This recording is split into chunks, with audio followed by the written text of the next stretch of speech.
تفسیر کبیر میں ان آیات کے ذیل میں فخر رازی نے لکھا ہے کہ امام ابو حنیفہ کے نزدیک کفار کو جواب دینے کے لیے اور کفار کے شر اور کفر کو روکنے کے لیے سحر سیکھنا یہ فرض کفایہ ہے یا واجب کفایہ ہے۔ یہ مسئلہ مجھ کو اپنے مذہب کی کتابوں میں نہ مل سکا،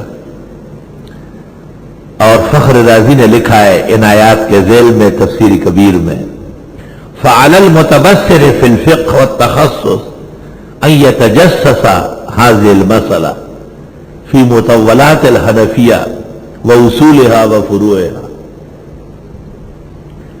جس شان سے فخر رازی نے لکھا ہے ایسا بسیط جزیہ نہیں مل سکا ہے۔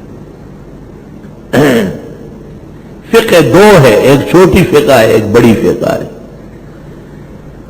بڑی فقہ ہدایت سے شروع ہو رہا ہے اور اوپر کی طرف جا رہا ہے، اور اس سے نیچے جتنا ہے یہ چھوٹی فقہ ہے۔ چھوٹی اور بڑی میں بہت بڑا فاصلہ ہے۔ جیسے تعزیر بالمال چھوٹی فقہ میں منع ہے، بڑی فقہ میں ثابت ہے اور درست ہے۔ تحقیق المقال فی اثبات تعزیر بالمال، طالب علموں سے وظیفہ کاٹنا، کسی کو نماز میں سستی کرتے ہوئے دیکھ کے مالی جرمانہ لینا، کوئی شخص بیوی کے ساتھ ظلم و زیادتی کر لے، اس کی تنخواہ، اس کی نوکری سلب کرانا، یہ بڑی فقہ کے مطابق جائز ہے۔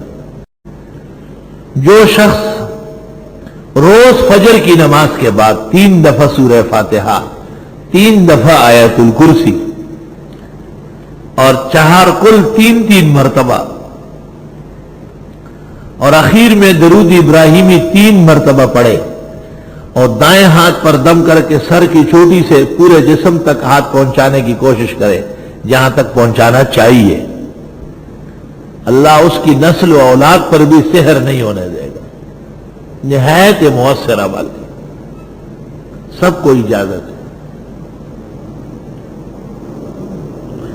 آج کل لوگ مرض میں مبتلا ہے، ہر شخص کہے گا اثرات ہے، اثرات ہے۔ وہ آپ جو داڑھی منڈاتے ہیں اس سے برا اثر ہو سکتا ہے، آپ جو نماز نہیں پڑھتے اس سے ناکارہ اثر ہو سکتا ہے، اس کا احساس نہیں ہے۔ نہیں، کسی نے اس کو کہہ دیا قمیص ناپی اس کی تو اس کی قمیص چھوٹی نکلی، یہ طریقہ ہے، ٹرک بازی کا طریقہ ہے، لوگوں کو شک شبہ میں ڈالنے کا۔ ساحر کا ایک طریقہ یہ بھی ہے کہ لوگوں کا عقیدہ متزلزل ہو جائے، کمزور ہو جائے۔ قوی ایمان والے پر سحر کی کتابوں میں لکھا ہے سحر نہیں ہوتا، ہوتا بھی ہے تو زیادہ نقصان نہیں ہوتا۔